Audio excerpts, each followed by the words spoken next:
চাচা আবু তালিব বলে, ও মুহাম্মদ ভাতিজা, তোমার বাবা দুনিয়াতে নাই, মা তোমার দুনিয়াতে নাই, তোমার গার্জেন হইলাম আমি, মুরব্বী হইলাম আমি। ভাতিজা রে, কোন বিপদ তুমি আমার মধ্যে ফেলেছো? মক্কার সবচাইতে বড় বড় লিডাররা আমার বাড়ির মধ্যে সে তোমার নামে বিচার দেয়া গেছে। ও ভাতিজা মুহাম্মদ, ইসলামের দাওয়াত থেকে তুমি দূরে দূরে সরে যাও, কালেমার দাওয়াত তোমার দেওয়া লাগবে না, অন্য কেউ দিব না। মুহাম্মদ রে,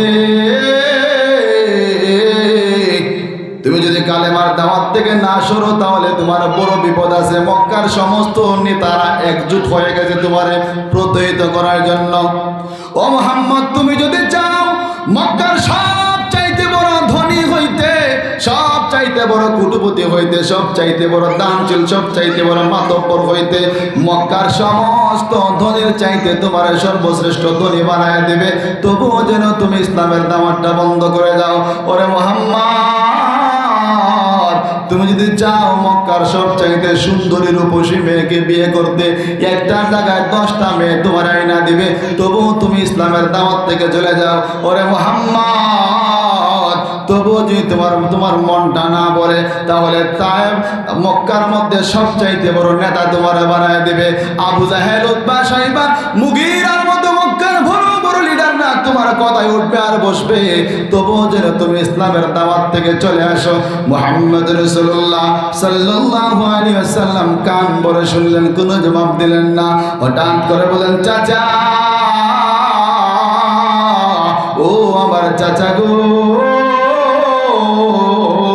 আমার চাচা শুনো, আমার ওই মক্কার বড় বড় লিডারদেরকে জানায় দিও, তারা তো আমার কাছে মেয়ে এনে দিতে পারবে সহজে, তারা তো আমাকে ধনী বানাই দিতে পারবে সহজে, তারা তো আমার মুরব্বী বানাই দিতে পারবে সহজে। সব চাইতে কঠিন কাজ হইল ওই যে আকাশের মধ্যে সূর্য, আকাশের মধ্যে তারকা দেখা যায়, আকাশের মধ্যে চন্দ্র দেখা যায়, তারা যদি আমার এক হাতের মধ্যে আকাশের চন্দ্রটা এনে দেয় আর এক হাতের মধ্যে আকাশের সূর্যটা এনে দেয়, তবু আমি ইসলামের দাওয়াত থেকে এক পা পিছনে যাব না। জোরে বলি সুবহানাল্লাহ। আউযু বিল্লাহি মিনাশ শাইতানির রাজীম। বিসমিল্লাহির রাহমানির রাহিম। কুল ইন কুনতুম তুহিব্বুনাল্লাহ ফাত্তাবিউনি ইউহিব্বুকুমুল্লাহ ويغفر لكم ذنوبكم والله غفور رحيم. وقال النبي صلى الله عليه وسلم من أحب سنتي فقد أحبني ومن أحبني كان معي في الجنة. صلى الله على سيدنا ومولانا محمد وعلى آله وأصحابه وسلم. صلى الله على سيدنا ومولانا محمد وعلى آله وصحبه وسلم. لا إله إلا الله زور لا إله সবাই লা ইলাহা জোরে লা ইলাহা। দিন কায়েমের जो নিশানায় রয়েছে যাদের নাম লেখা,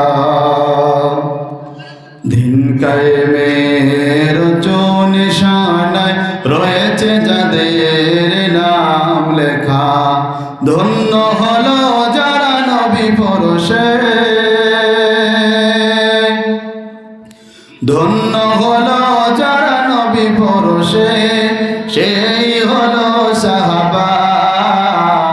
লা ইলাহা ইল্লাল্লাহ, জোরে লা ইলাহা, জোরে লা ইলাহা ইল্লাল্লাহ, লা ইলাহা।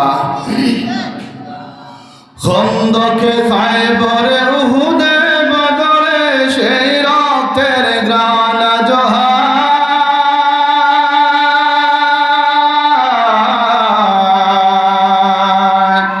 দজলা ফোড়াতে চেলামের প্রান্তে ঢেউ তুলে আজ নীলি দরিয়ায়। খন্দকে খায়বরে উহুদে বদরে সেই রক্তের গ্রাণ জোহার।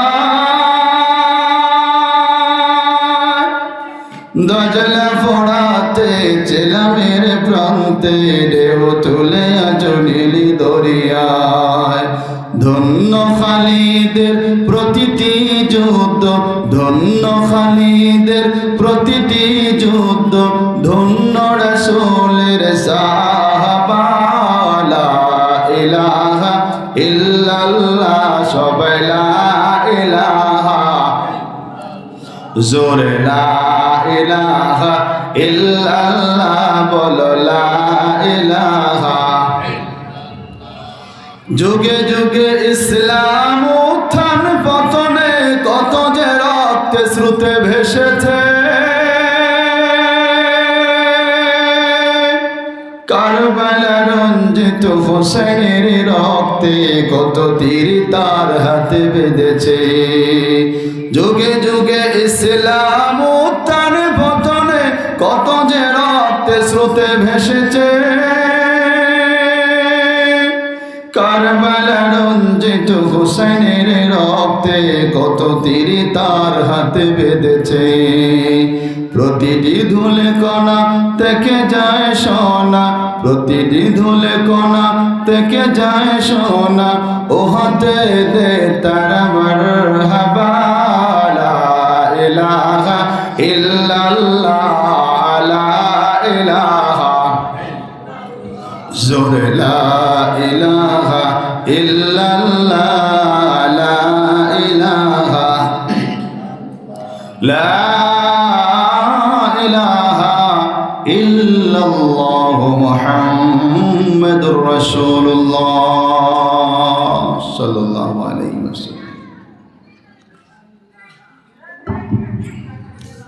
আজিমনগর ইসলামী কিশোর ও যুব কাফেলার উদ্যোগে ৭ম বার্ষিকী তাফসীর কুরআন ইসলামী মহাসম্মেলনের বর্তমান অধিবেশন চলিত অধিবেশনের সম্মানিত সভাপতি সাহেব, উপস্থিত প্যান্ডেলের নিচে আমার যুবক ভাইরা, মাইকের আওয়াজ যতদূর পর্যন্ত পৌঁছে পর্দার আড়ালে অবস্থানরত আমার পর্দাশীল নেককার মা ও বোনেরা, আল্লাহ তাআলার দরবারে লাখ কোটি শুকরিয়া আদায় করি, যিনি আমাদেরকে এই কনকনে শীতের মধ্যে, শীতের রজনীতে ভয়কে জয় করে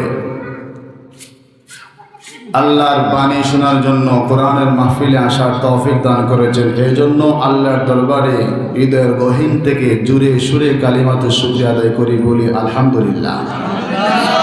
আরো জোরে বলি আলহামদুলিল্লাহ। কারণ যেই সমস্ত মানুষ আল্লাহ তাআলার কুদরতি নেক দৃষ্টির মধ্যে পড়ে, তাদেরকে দিয়াই আল্লাহ তাআলা দুনিয়ার মধ্যে ভালো কাজ করায়। নয়তো এই আজিমনগর অসংখ্য গণিত মানুষ, হাজার হাজার মানুষ, এই কয়েকজন মানুষকে আল্লাহ তাআলা কবুল করেছেন। এর কারণ হইল, বোঝা গেল আল্লাহ রাব্বুল আলামিন নিশ্চয়ই আমাদের উপর রহমতের নজর দিয়েছেন, বলি সুবহানাল্লাহ। কারণ রাসূল সাল্লাল্লাহু আলাইহি ওয়াসাল্লাম বলেন যে এখানে কোরআনের আলোচনা করা হয়, হাদিসের আলোচনা করা হয়, আল্লাহর জিকির হয়, তাসবিহ তাহলিল হয়, ওইখানে আল্লাহর পক্ষ থেকে একদল ফেরেশতা ওই সমস্ত শ্রোতাদেরকে বেষ্টনী দেয়া পাহারা দেয়, সুবহানাল্লাহ বলে। তাহলে আমাদের বিশ্বাস আছে আমাদের চতুর্দিকে ফেরেশতা আছে কিনা নাই? ফেরেশতাদের সংখ্যা যদি বলি এটা আরেকটা লাইন, তারপরও ফেরেশতাদের আলোচনা সামনে যেহেতু চলে এসেছে দুই একটা কথা বলি। আল্লাহ রাসূল সাল্লাল্লাহু আলাইহি ওয়াসাল্লামকে সাহাবায়ে কেরাম জিজ্ঞেস করলেন, ওগো আল্লাহর হাবিব, ফেরেশতাদের সংখ্যা কেমন? কত হাজার, কত লক্ষ, কত কোটি, মিলিয়ন, কিলিয়ন যা আছে। রাসূল সাল্লাল্লাহু আলাইহি ওয়াসাল্লামও জানেন না ফেরেশতাদের সংখ্যা কত। রাসূল উদাহরণ দিলেন, আমি আপনাদের সহজভাবে বুঝাইতে গিয়ে বলতে চাই, আমরা যারা জমিনের মধ্যে ধান কাটি, ধান যে খাটি মুঠ কন্যা আটা কন্যা, আপনারা মুঠ কন্যি, আপনারা তো আমার এলাকারই, আমার বাড়ি বাহুবল, আপনারা বাড়ি আজমেরিগঞ্জ, একই জেলার মানুষ, একই ভাষা হওয়ার কথা। এই যে আমরা যে মুঠ বান্ধি, আমরা এদিকে একদিকে 60টা মুঠ আর একদিকে 60টা মুঠ, মোট 8টা মুঠ বেউর হয় না, বেউর মধ্যে লইয়া যায়। তো যে শক্তিশালী ওই ব্যক্তি কিন্তু 10টা 12টা লয়, এদিকে 5টা এদিকে 5টা। ওই সময় দেখবেন তো যখন এই ধানের মুঠ লিয়া যায়, বাড়িতে আইতাছে ওই হাওর থেকে, দুই দিকে ধানের মুঠ, মাঝখানে কাদের মধ্যে তার লইছে, আর দুই দিকে দৌড়তেছে, হেলতেছে, দুলতেছে, আর বেও শুধু এভাবে দুই সাইডে দুলতেছে। বোঝা যায় যে কোন সময় জানি বেও ভাঙ্গে যাইব গা, ঠিক কিনা? কিন্তু বেও কি ভাঙ্গেনি? যে দূর থেকে থেকে হে মনে করে কোন সময় জানি বেও ভাঙ্গা পড়ে, যেভাবে বোঝা লইছে। কিন্তু যার কাদের মধ্যে আছে সে তো বুঝে ভাঙবে না, এটা মজবুত আছে, আমি জানি, আমি এটা নিয়ে প্রতিদিনই কাজ করি। রাসূল সাল্লাল্লাহু আলাইহি ওয়াসাল্লাম বলেন, ঠিক তেমনিভাবে আল্লাহর আরশের মধ্যে, আকাশের মধ্যে এমন পরিমাণ ফেরেশতা, ফেরেশতাদের ভরে আকাশ লেখলেখি কেতকেতি করে, বলি সুবহানাল্লাহ। এত বিশাল পরিমাণ ফেরেশতা। ওই সমস্ত ফেরেশতাদের থেকে আল্লাহ রাব্বুল আলামিন অসংখ্য ফেরেশতাদের দ্বারা আমাদেরকে রহমতের ছায়াতলে বসার সুব্যবস্থা করেছেন। রহমতের ফেরেশতারা আমাদের জন্য প্রতি সেকেন্ডে সেকেন্ডে আমাদের উপর রহমত নাজিল করতেছে, সুবহানাল্লাহ। যারা বাড়িতে বসে আছে তারা কি রহমতের মধ্যে আছে? আজকে যদি গানের আয়োজন হইতো, সোনা বন্ধু তুই আমারে করলে রে দিওয়ানা, বলি নাউজুবিল্লাহ, দিলে তো মানে না, আরো তো অনেকই আছে। প্যান্ডেল লাগতো না, সামিয়ানা লাগতো না, মাইক টেস্ট কিচ্ছু লাগতো না, কোন শীতের মধ্যে দাঁড়ায় থাকতো, গান শুনতো, ঠিক কিনা ঠিক না? কিন্তু আল্লাহ রাব্বুল আলামিন যদি সবাইরে হেদায়েত দেয়া দিত, তাহলে রাসূলে ইসলামের দাওয়াত দিল না খানে। ঠিক তেমনিভাবে আপনাদের আজমেরিগঞ্জ এইখানে যে মাহফিল আমরা বসতে পেরেছি, যাদেরকে আল্লাহ তাআলা কবুল করেছেন, আমাদেরকে যে আল্লাহ তাআলা মায়া করে, স্নেহ করে কবুল করেছেন, এই জন্য আবার বলি আলহামদুলিল্লাহ। প্যারে হাজরিন, আমি আপনাদের সামনে মহাগ্রন্থ আল কোরআনুল কারীম থেকে একখানা আয়াত তেলাওয়াত করেছি। বিশ্বনবী সাল্লাল্লাহু আলাইহি ওয়াসাল্লামের হাদিস থেকে একখানা হাদিসও পাঠ করেছি। অল্প সময়ের ভিতরে কোরআন এবং হাদিসের আলোকে আমি আপনাদের সামনে কিছু কথা বলবো। আল্লাহ যেন আমাকে বলার, আপনাদেরকে শোনার তৌফিক দান করেন, সকল বলি আমিন। আমার তেলাওয়াতকৃত আয়াতে আল্লাহ রাব্বুল আলামিন রাসূলের গুণগান গাইছেন, রাসূলের মহব্বত বাড়ায় দিয়েছেন। আমরা সবাই রাসূলের মহব্বত করি কিনা করি না? আজকে পার্টি আছে যারা তথাকথিত সুন্নি, তারা বলে তারাই শুধু রাসূলকে মহব্বত করে, আমরা মহব্বত করি না। বাস্তবে দেখা যায় রাসূলকে মহব্বত করে একমাত্র কওমি উলামায়ে কেরাম এবং কওমি জনতা, ঠিক না? কারণ যতদিন যেখানে যত সময় যে কোনো জায়গায় বাংলাদেশের মধ্যে রাসূলকে নিয়ে কটূক্তি করেছে, কোনো বিশ্রী ভাষায় কথা বলেছে, সর্বপ্রথম বাংলাদেশের কওমি উলামায়ে কেরাম এবং কওমি জাতের মানুষরাই তার প্রতিবাদ করেছে, ঠিক না?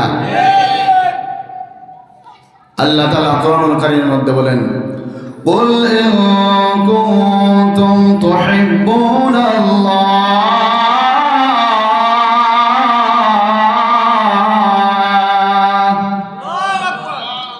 فاتبعوني يحببكم الله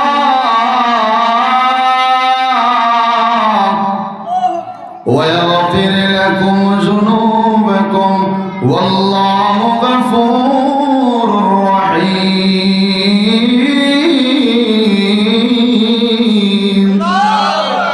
আল্লাহ তাআলা বলেন, হো আমার বন্ধু, আমার হাবিব, আল্লাহ রাসূলকে উদ্দেশ্য করে বলেন, ও আমার হাবিব, তাদেরকে জানায় দেন, আপনার উম্মতদেরকে জানায় দেন যারা বলে আমি আল্লাহকে ভালোবাসে, তাদেরকে বলে দিন তারা যেন প্রথমে আপনারে অনুসরণ করে আপনারে ভালোবাসে, তবেই আমি তাদেরকে ভালোবাসবো, তাদের জীবনের গুনাহ মাফ করে দিব। আমি আল্লাহ তাআলা ক্ষমাশীল মেহেরবান। সুবহানাল্লাহ। তাহলে আল্লাহকে ভালোবাসতে হবে, সাথে রাসূলকে কি করতে হবে? ভালোবাসতে হবে। কেমন ভালোবাসতে হবে? একজন ব্যক্তি সব সময় বলতো যে সাহাবীদের চাইতে আমি রাসূলকে বেশি মহব্বত করি।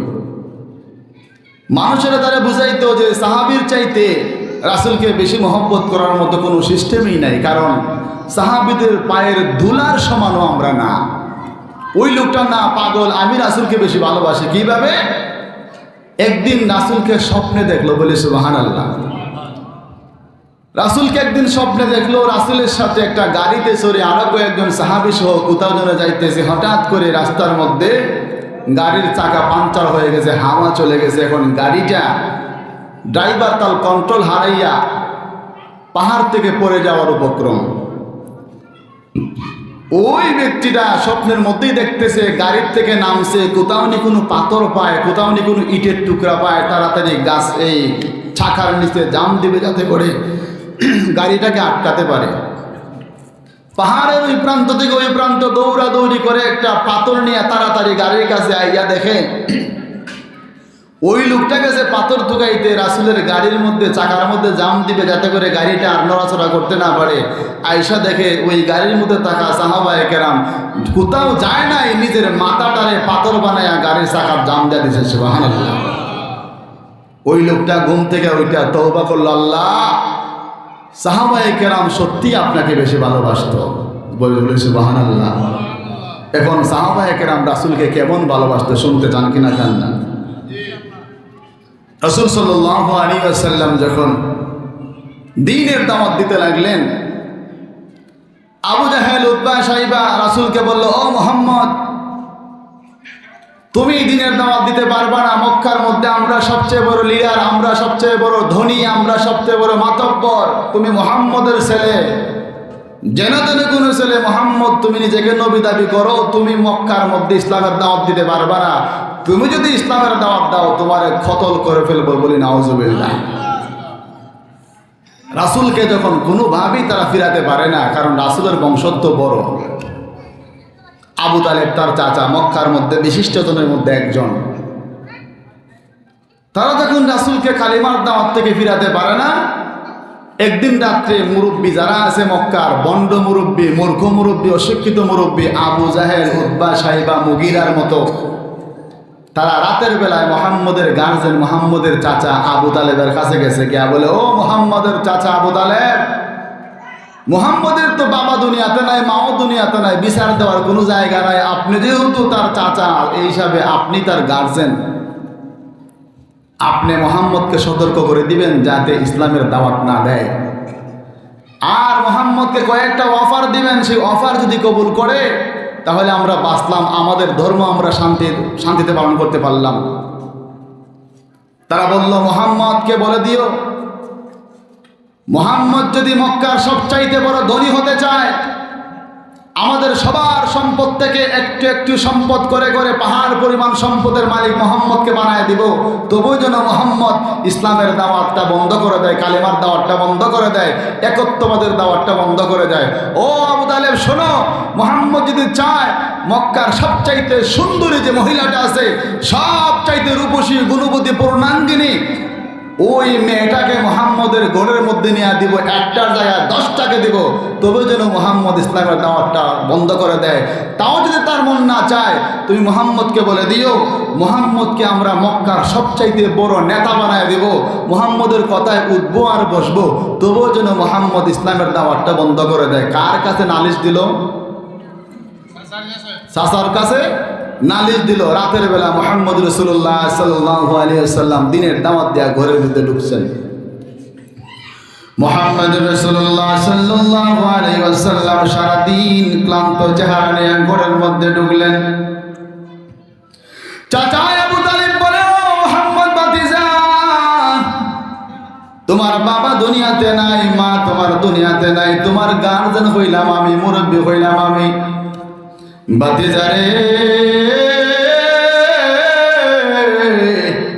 কোন বিপদ তুমি আমার মধ্যে ফেলেছো? মক্কার সবচাইতে বড় বড় লিডাররা আমার বাড়ির মধ্যে সে তোমার নামে বিচার দেয়া গেছে। ও ভাতিজা মুহাম্মদ, ইসলামের দাওয়াত থেকে তুমি দূরে দূরে সরে যাও। কালেমার দাওয়াত তোমার দেওয়া লাগবে না, অন্য কেউ দিব না। মুহাম্মদ রে,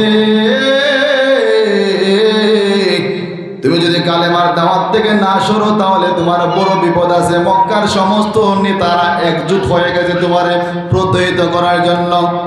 ও মুহাম্মদ, তুমি যদি চাও মক্কার সব চাইতে বড় ধনী হইতে, সব চাইতে বড় কুটুপতি হইতে, সব চাইতে বড় দানশীল, সব চাইতে বড় মাতব্বর হইতে, মক্কার সমস্ত ধনীর চাইতে তোমার সর্বশ্রেষ্ঠ ধনী বানায় দেবে, তবুও যেন তুমি ইসলামের দাওয়াতটা বন্ধ করে দাও।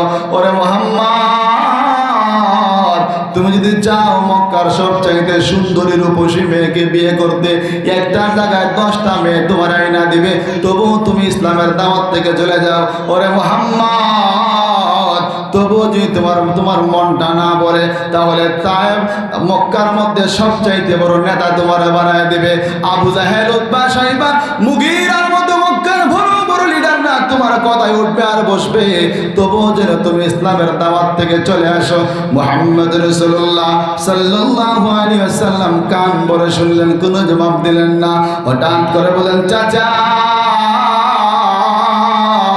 ও আমার চাচা গো, আমার চাচা শুনো, আমার ওই মক্কার বড় বড় লিডারদেরকে জানায় দিও, তারা তো আমার কাছে মেয়ে এনে দিতে পারবে সহজে, তারা তো আমাকে ধনী বানাইতে পারবে সহজে, তারা তো আমার মুরব্বী বানাইতে পারবে সহজে।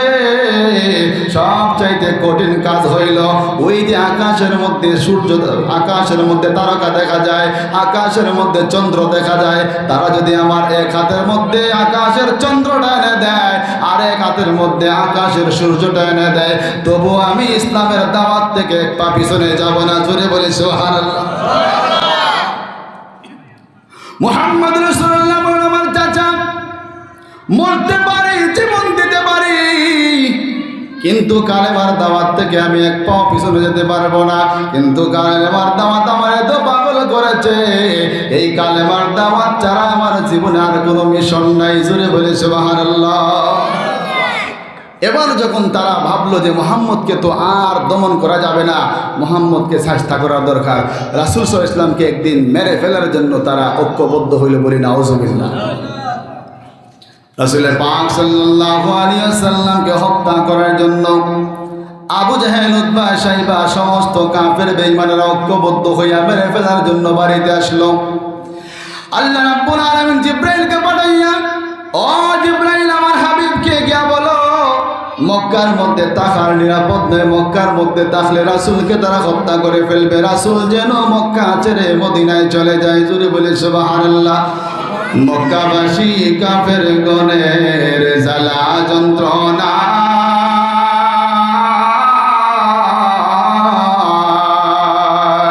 হিজরত করিয়া নবী গেলেন মদিনায়। মক্কাবাসী কাফের গণের জ্বালা যন্ত্রণা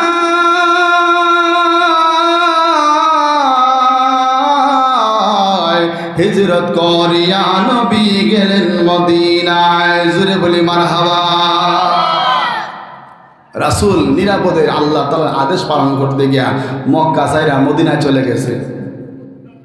মদিনায় যাওয়ার পরে যখন যুগে যুগে যুগে যুগে মানুষেরা ইসলামের ছায়াতলে আসতেছে, মক্কা থেকে আবু জাহেল, উতবা, শাইবা বলে মুহাম্মদকে মদিনার থেকে মক্কা থেকে তাড়ায় দিছি, মদিনার মধ্যে গিয়ে আবার ইসলামের দাওয়াত দেওয়া শুরু করেছে।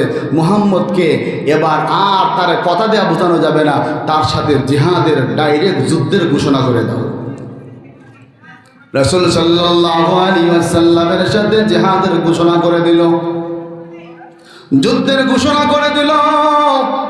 রাসূল পাক সাল্লাল্লাহু আলাইহি ওয়াসাল্লামের কাছে অল্প সংখ্যক সাহাবী, মাত্র 313 জন সাহাবী। ওইদিকে কাফেরের সংখ্যা হইল 1000। কয় হাজার? কাফেরের সংখ্যা হইল 1000। এর মধ্যে আবু জাহেল আছে, বড় বড় লিডাররাও আছে। রাসূল সাল্লাল্লাহু আলাইহি ওয়াসাল্লাম চিন্তায় পড়ে গেলেন, হায়রে নতুন নতুন মুসলমান হয়েছে, হঠাৎ করে কাফেরদের সামনে যুদ্ধের ময়দানে তলোয়ার নিয়ে দাঁড়ালে যদি মুসার উম্মতের মধ্যে পালিয়ে যায়, অথবা যদি জিহাদের ময়দানে সমস্ত মুসলমান শহীদ হয়ে যায়, আমি কালেমার দাওয়াত কারে নিয়ে দিব?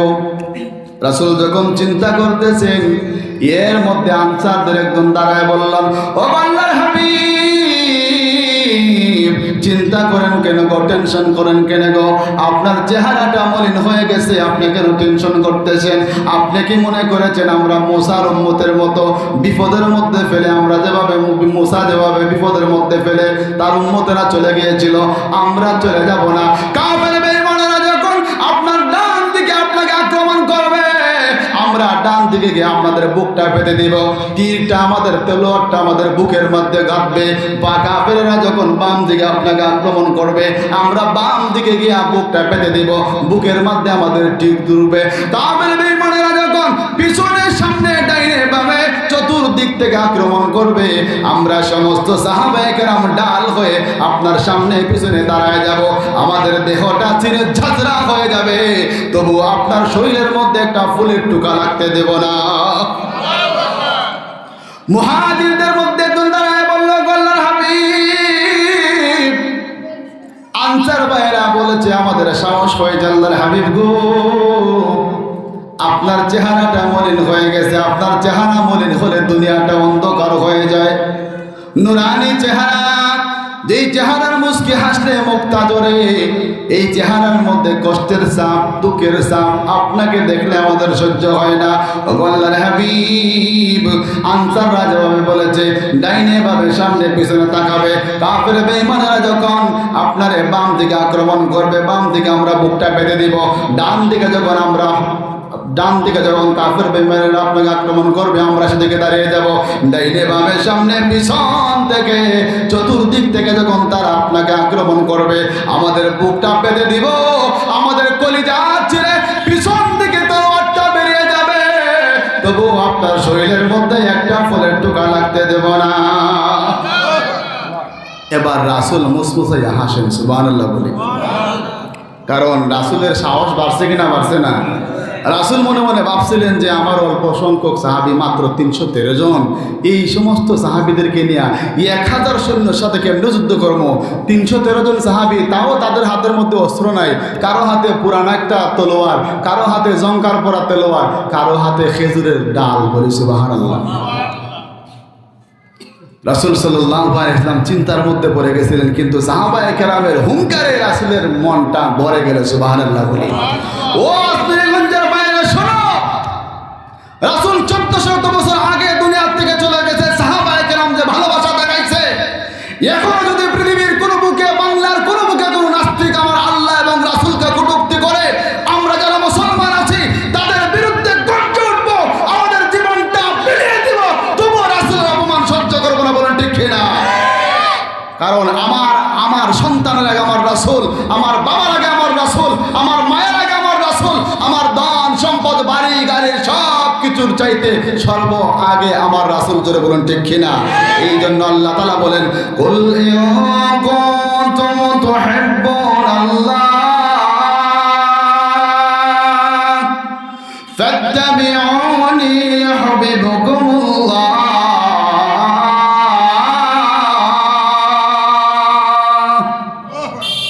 আল্লাহ তাআলা বলেন, ও আমার হাবিব, তাদেরকে জানায় দেন যারা দাবি করে আমি আল্লাহকে ভালোবাসি, তারা যেন আপনাকে সর্বপ্রথম মহব্বত করে, তবে আমি তাদেরকে ভালোবাসবো। জোরে বলি সুবহানাল্লাহ। এবার যুদ্ধে যাওয়ার প্রস্তুতি, রাসূলও যুদ্ধে যাওয়ার জন্য প্রস্তুতি নিছেন। হঠাৎ করে 2 জন সাহাবী, ছোট ছোট বাচ্চা, একজনের নাম মাআজ, একজনের নাম মুআজ। জোরে বলি সুবহানাল্লাহ। 7-8 বছরের বাচ্চা, 2 জন ছোট ছোট সাহাবী, একজনের নাম মাআজ আর একজনের নাম কি? মুআজ রাদিয়াল্লাহু তাআলা আনহু, তারাও লাইনের মধ্যে দাঁড়ায় গেছে। সুবহানাল্লাহ বলি।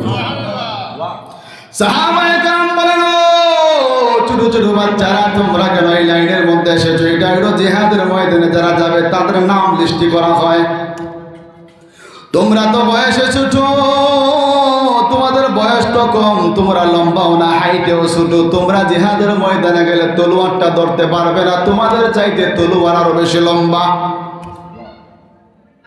তোমরা কিভাবে জিহাদের ময়দানে যাবে? রাসূল তো তোমাদেরকে জিহাদের ময়দানে যাওয়ার পারমিশন দিবেন না। ওই দুই ভাই বলে, ও সাহাবায়ে কেরাম, বাড়ির মধ্যে মাকে বলে এসেছি গো মা, রাসূলের সাথে কাফের বেঈমানেরা যুদ্ধ করবে, বদরের যুদ্ধ সংগঠিত হবে। যদি জিহাদের ময়দানে আমরা শহীদ হয়ে যাই, যদি গাজী হয়ে ফিরে আসি, তুমি গাজীর মা হবা। আর যদি জিহাদের ময়দানে গিয়ে শহীদ হয়ে যায়, কাল হাশরের ময়দানে আল্লাহ রাব্বুল আলামিন তোমার শহীদের মা হইয়া দাঁড় করাবেন। সুবহানাল্লাহ। এবার সাহাবী বলে, ও মাজার মুআজ, শুনো রে, তোমাদেরকে কোনোভাবে জিহাদের ময়দানে যাওয়ার পারমিশন দেওয়া যাবে না। কথোপকথন শুরু হয়ে গেছে, রাসূলের কান পর্যন্ত আওয়াজটা পৌঁছে গেছে। রাসূল ছিলেন সামনে, পিছনে আসলেন, কে রে কে, কি তোমরা আলোচনা করতেছো? সাহাবী বলে, আল্লাহর হাবিব, দেখেন না গো, ছোট ছোট দুইটা বাচ্চা জিহাদের ময়দানে যাওয়ার জন্য এসেছে। রাসূল বলে, ও আমার উম্মতরা শোনো, তোমরা কার সন্তান, কার ভাই, কার বোন আমি তো তোমাদেরকে চিনি না, কিন্তু তোমরা আমার জন্য তো মহব্বত, আমার জন্য জীবন দেওয়ার জন্য ছোটবেলায় জিহাদের ময়দানে যাওয়ার জন্য চলে এসেছো, তোমাদেরকে তো জিহাদের ময়দানে নেওয়া যাবে না। ওই দুইজন সাহাবী বলে, আল্লাহর হাবিব, জিহাদের ময়দানে না যাওয়া পর্যন্ত বাড়িতে ফিরে যাব না। জোরে বলে সুবহানাল্লাহ। এবার রাসূল বলেন, ঠিক আছে, তোমাদের দুইজনকে নেওয়া যাবে না, তোমাদের দুইজন থেকে একজনকে নিব, যার গায়ের মধ্যে শক্তি বেশি, যে বেশি পলোয়ান, যে ব্যক্তি শক্তিশালী বেশি, তার জিহাদের ময়দানে নিব। এবার বড় ভাই ছোট ভাইয়ের দিকে তাকায়, ছোট ভাই বড় ভাইয়ের দিকে তাকায়, কার শরীরের মধ্যে শক্তি বেশি? রাসূল বলেন, দুই ভাই কুস্তি লাগো। সুবহানাল্লাহ। আরো জোরে বলে সুবহানাল্লাহ। রাসূল বলেন, দুই ভাই কুস্তি লাগো, যে যারে নিচে পালাইতে পারবা, যে উপরে থাকবা, তার বুঝবো শক্তি বেশি, তার জিহাদের ময়দানে নিব। এবার দুই ভাই কুস্তি লাগছে, চতুর্দিকে সাহাবায়ে কেরাম দাঁড়ায় দাঁড়ায় দেখতেছে। বড় ভাই ছোট ভাইয়ের কুস্তি লাগায় পড়ে, বড় ভাই ছোট ভাইরে নিচে পড়ায় দিছে। এবার বড় ভাই হাত তুলে বলো, আল্লাহর হাবিব, আমি আমার ছোট ভাইরে নিচে ফেলায় দিছি, আমার শক্তি বেশি, আমারে আপনি জিহাদের ময়দানে নেওয়ার জন্য লিস্টের মধ্যে নাম তুলেন। এবার রাসূল বলেন, ঠিক আছে, তোমারে জিহাদের ময়দানে নিব। এবার ছোট ভাই নিচে পড়েছে, তার বড় ভাইরে কানে কানে বলে, ভাই, তুমি আর আমি না মার কাছে ওয়াদা করে এসেছি, দুই ভাই জিহাদের ময়দানে যাব, এখন তুমি আমারে রেখে জিহাদের ময়দানে যাবে কেমন করে? ও ভাই, তুমি আমার একবার নিচে ফেলাইছো, আল্লাহ রাসূল দেখছে তোমার শক্তি বেশি, একটি বারের জন্য আমারে তুমি একবার তোমার নিচে ফেলাইতে দাও, যাতে করে রাসূল মনে করো আমারও বেশি শক্তি আছে। রাসূল সাল্লাল্লাহু আলাইহি ওয়াসাল্লাম তাদের কথা শোনার পরে রাসূলের চক্ষু বেয়ে বেয়ে পানি পড়তেছে। বলে, ওরা আমার সাহাবী মাহাজার মুআজ, তোদের ভালোবাসা দেখে আমার কলিজাটা ভরে গেছে। ঠিক আছে, তোদেরকে আমি জিহাদের ময়দানে যাওয়ার জন্য পারমিশন দিয়া দিলাম। এবার সাহাবায়ে কেরামের সাথে ছোট ছোট দুজন সাহাবী জিহাদের ময়দানে যায়। বলে সুবহানাল্লাহ। জিহাদ সংগঠিত হয়ে গেছে বদরের প্রান্তে, হাজার হাজার কাফের বেঈমান, 1000 কাফের, তাদের কাছে উটও আছে, ঘোড়াও আছে, তলোয়ারও আছে, ধনুক আছে, যা অস্ত্রের মধ্যে যা লাগে সুসজ্জিত বাহিনী। আর রাসূল সাল্লাল্লাহু আলাইহি ওয়াসাল্লাম একজন সাহাবায়ে কেরাম বলতেছেন, ও আল্লাহর হাবিব, আমারে আপনি একটা লাঠি দেন, একটা তলোয়ার দেন, একটা অস্ত্র দেন। রাসূল ডাইনে বামে তাকায় দেখেন কোনো অস্ত্র নাই, একটা মরা খেজুরের ডাল তার হাতের মধ্যে তুইলা দিয়েছেন। ওই সাহাবী মরা খেজুরের ডাল হাতের মধ্যে নিয়ে বলে, আল্লাহর রাসূল, ওই মরা খেজুরের ডালটা মাটিতে পড়ে থাকা অবস্থায় মরা খেজুরের ডাল ছিল, যেই মাত্র আপনি আমার হাতের মধ্যে তুলে দিয়েছেন, আমি মনে করি এটা আমার জন্য জন্য তলোয়ার হয়ে গেছে। সুবহানাল্লাহ। কোন কাফের বেঈমান যদি আমার চোখের সামনে আসে, এই মোরা ডাল দিয়ে তার জান আমি জাহান্নামের মধ্যে পাঠিয়ে দিব। সুবহানাল্লাহ।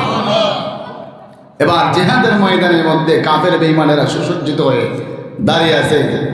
জিহাদ শুরু হয়ে গেছে, যুদ্ধ শুরু হয়ে গেছে, বাঁচা মরার লড়াই। কারণ রাসূল মক্কা ছেড়ে মদিনার মধ্যে আসলেন শান্তিতে বসবাস করবেন। রাসূল মদিনার মধ্যে এসে শান্তিতে বসবাস করতে দেয় না।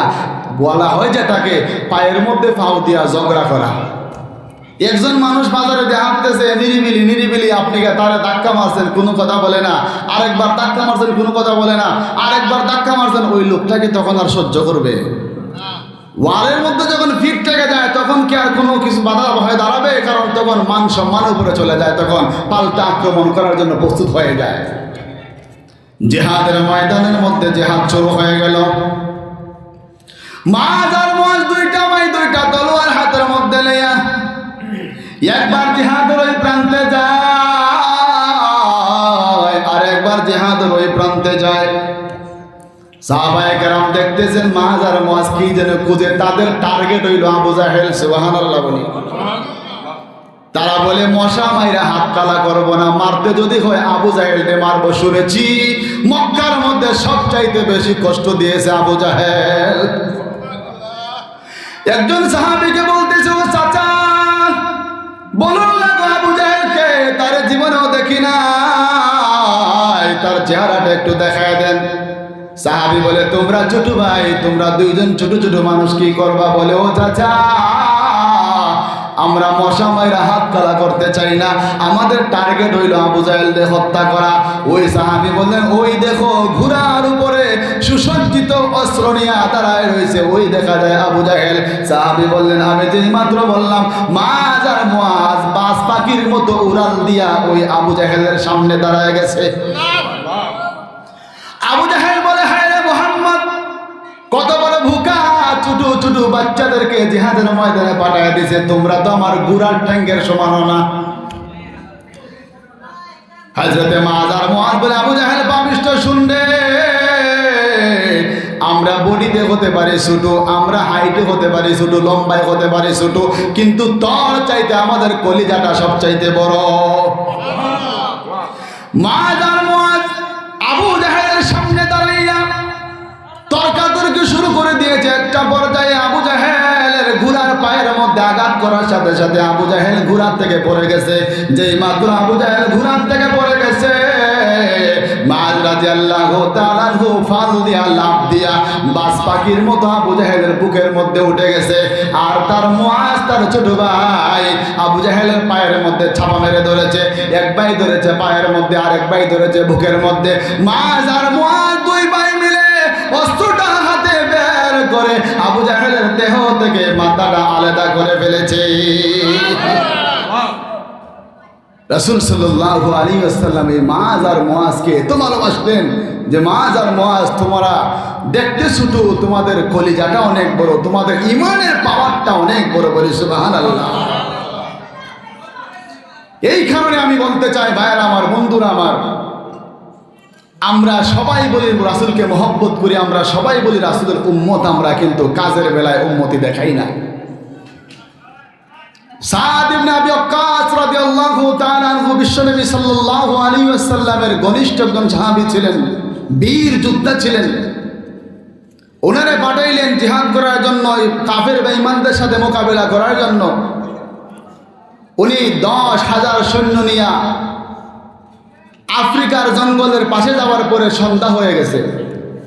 আফ্রিকার জঙ্গলের মধ্যে বাঘ ভালুকের মতো হিংস্র জানোয়ার বসবাস করে। কাফের বেঈমানরা শুনতে পারলো যে সাদ ইবনে আবি ওয়াক্কাসের যে কাফিলাটা আমাদের সাথে যুদ্ধ করার জন্য এসেছিল, ওই কাফিলাটা এমন জায়গার মধ্যে তাঁবু গাড়ছে যেখানে হিংস্র প্রাণীরা বসবাস করে। মুহাম্মদের সৈনিকেরা তো ভুখা, আজকে রাতের ভিতরেই মুহাম্মদের সমস্ত সৈনিকদেরকে বাঘ সিংহে খেয়ে ফেলবে। বলি নাউজুবিল্লাহ। সাদ ইবনে আবি ওয়াক্কাস রাদিয়াল্লাহু তাআলা আনহু এই কথাটা উপলব্ধি করতে পারলেন। ইনি বিশাল বড় একটা মঞ্চ তৈরি করলেন। মঞ্চ তৈরি করে ঘোষণা দিলেন, হে জঙ্গলের হিংস্র প্রাণীরা শোনো, আমরা দুনিয়ার যেন যেন কোনো মানুষ নয়, আমরা মুহাম্মদ রাসূলুল্লাহ সাল্লাল্লাহু আলাইহি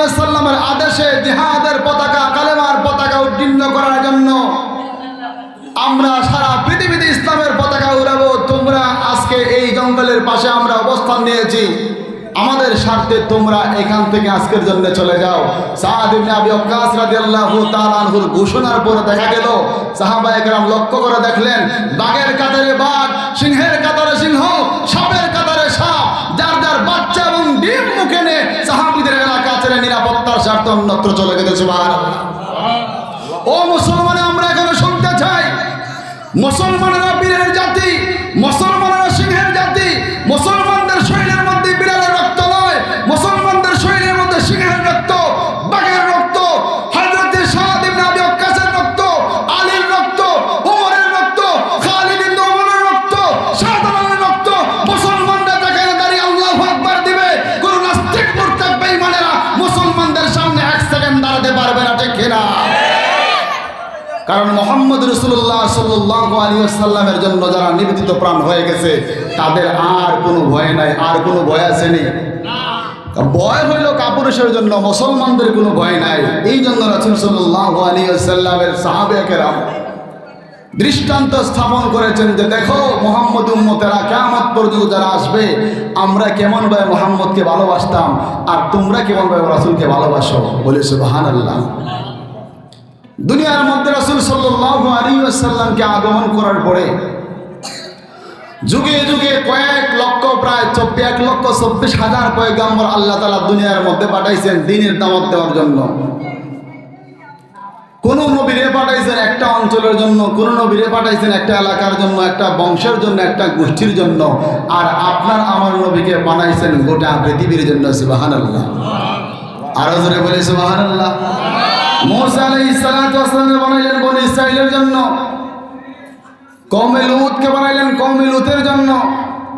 এভাবে বিভিন্ন নবীকে বিভিন্ন গোত্রের জন্য, বংশের জন্য, এলাকার জন্য, গ্রামের জন্য, শহরের জন্য নবী বানাইছেন। কিন্তু আল্লাহ রাব্বুল আলামিন আপনার আমার নবী মুহাম্মদ রাসূলুল্লাহ সাল্লাল্লাহু আলাইহি ওয়াসাল্লামকে গোটা পৃথিবীর জন্য নবী বানাইয়া ঘোষণা করেন, হে নবী, আপনি শুধু নবীই নয়, আপনি হলেন গোটা পৃথিবীর জন্য রহমত। জোরে বলে সুবহানাল্লাহ। আল্লাহ কোরআনের মধ্যে ঘোষণা করেন, ওয়ামা আরসালনাকা ইল্লা রাহমাতাল লিল আলামিন, ওয়ামা আরসালনাকা ইল্লা রাহমাতাল লিল আলামিন।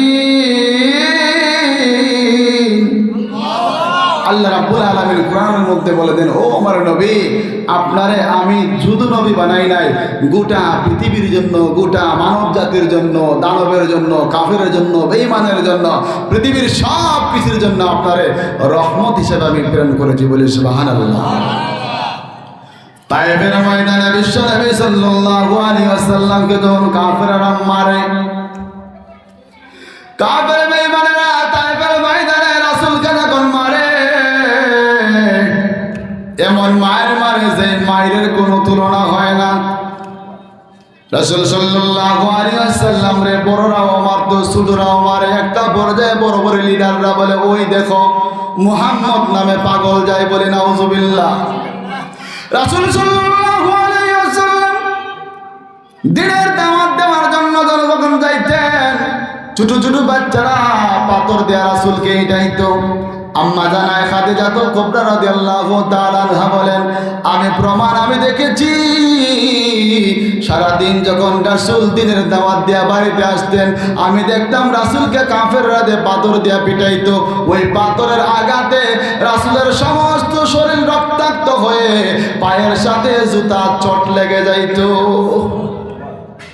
রাসূল পাক সাল্লাল্লাহু আলাইহি ওয়াসাল্লাম তায়েফের ময়দানে যখন রাসূলকে মারে কাফের বেঈমানেরা, আল্লাহ রাব্বুল আলামিন বললেন, ও আমার জিবরাইল, তুমি আমার হাবিবকে গিয়া বলো, জানায়া দাও, একটি বারের জন্য যদি আমার হাবিব বলে, আল্লাহ আমি আর পারতেছি না, আপনি তাদের উপরে আযাব নাযিল করেন, আমি আল্লাহ পাথরটারে পাহাড়টারে উল্টাইয়া সমস্ত কাফের বেঈমানদেরকে পিষে মেরে ফেলবো।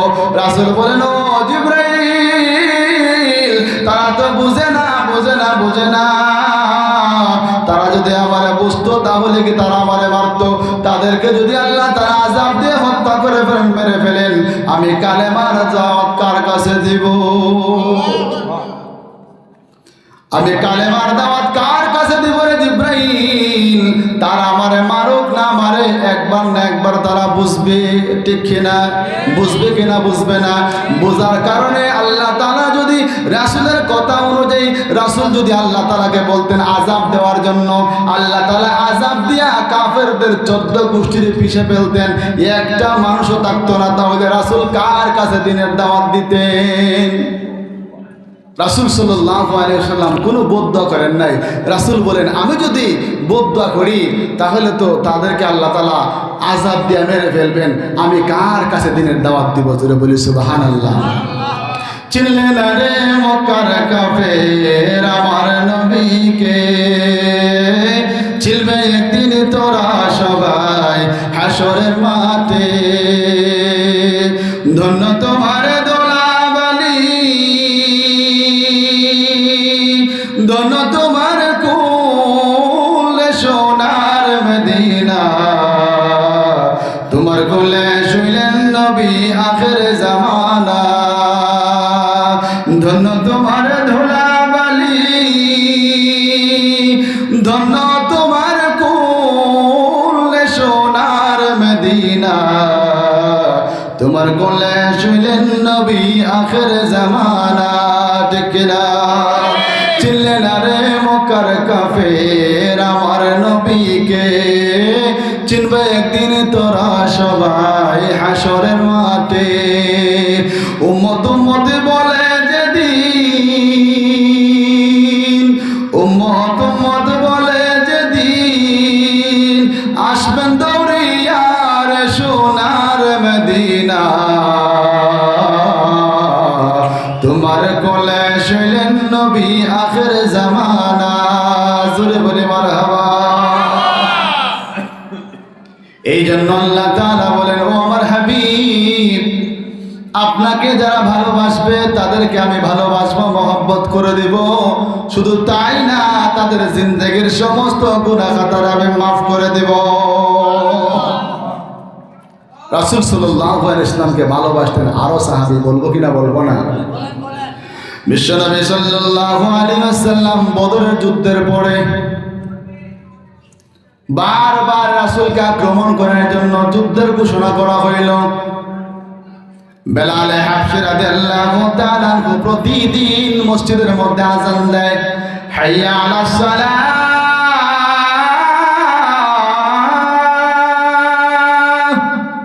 হাইয়া আলাল ফালাহ,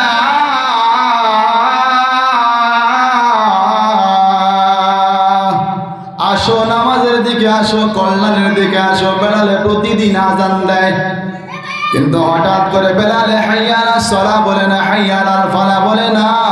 হঠাৎ করে বেলালে বলে হাইয়া আলাল জিহাদ, হাইয়া আলাল জিহাদ। কে কোথায় আসো রে মদিনার লোকেরা? তাড়াতাড়ি আসো, জিহাদের দিকে আসো, জিহাদের দিকে আসো। কারণ রাসূলকে মেরে ফেলার জন্য কাফের বেঈমানেরা ঐক্যবদ্ধ হয়ে গেছে। রাসূলকে যদি না বাঁচাইতে পারি, রাসূল যদি দুনিয়া থেকে চলে যায়, আমরা কার চেহারা দেখবো, কার নূরানি চেহারা দেখবো? রাসূল যদি দুনিয়াতে না থাকে, আমাদের বেঁচে থাকার কোনো মূল্য নাই। সুবহানাল্লাহ। একজন মহিলা আগুনের মধ্যে গুনগুনাইয়া কান্দে। ছোট্ট একটা বাচ্চা গিয়া বলে, মা কেন গো, কি কারণে তুমি কান্দো? মা বলে, বাবা রে, প্রতিদিন বেলাল নামাজের জন্য আযান দেয়, হাইয়া আলাস সালাহ, হাইয়া আলাল ফালাহ। আজকে বলতেছে, ও মদিনার লোকেরা কে কোথায় আছো? হাইয়া আলাল জিহাদ, আসো রে জিহাদের দিকে আসো। ওরে আমার সন্তান, আমি এই জন্য কান্দি, আজকে যদি আমার বড় একটা সন্তান থাকতো, তাহলে আমি আমার সন্তানটারে জিহাদের ময়দানে পাঠাইয়া, জিহাদের ময়দানে শহীদ করাইয়া, কালকে আমাদের ময়দানে হাসরের মাঠে আমি শহীদের মা হিসেবে দাঁড়াইতে পারতাম। আরো আসতে বলেন সুবহানাল্লাহ। ওই বাচ্চা তখন বলে, মা গো, রাগ করো না গো, তোমার আমি একটা কথা বলি, মা শুনো গো, আমার বড় কোনো ভাই নাই, আমার বাবাও নাই, তাতে কি হয়েছে? তোমার মনের আশা আমি পূরণ করব, তুমি আমার নিয়ে চলো রাহমাতুল্লিল আলামিনের দরবারে। মা বলে, সন্তান রে তুই তো ছোট, তোরে তো লইয়া যাব কিভাবে, তুই তো নিজেই হাঁটতে পারিস না। বলে, মা গো, তোমার মনের মধ্যে যে ব্যথা আছে, তোমার মনের মধ্যে যে আকাঙ্ক্ষা আছে, তোমার মনের মধ্যে ইচ্ছা আছে, আমি সন্তান হইয়া তোমার মনের আশা আমি পূরণ করতে চাই। মা বলে, সন্তান রে আজকে যদি রাসূলে মহিলাদেরকে জিহাদের ময়দানে যাওয়ার জন্য অনুমতি দিত, তাহলে সবার আগে আমি আমার নামটা জিহাদের জন্য লিস্টি করাইতাম। এবার বিশ্বনবী সাল্লাল্লাহু আলাইহি ইসলামের কাছে ছোট্ট সন্তানটারে মা কুলের মধ্যে নিয়ে রাসূল যেখানে সাহাবায়ে কেরামদেরকে লিস্ট করতেছেন, ওইখানে ওই মহিলাটা চলে গেলে, বলি সুবহানাল্লাহ।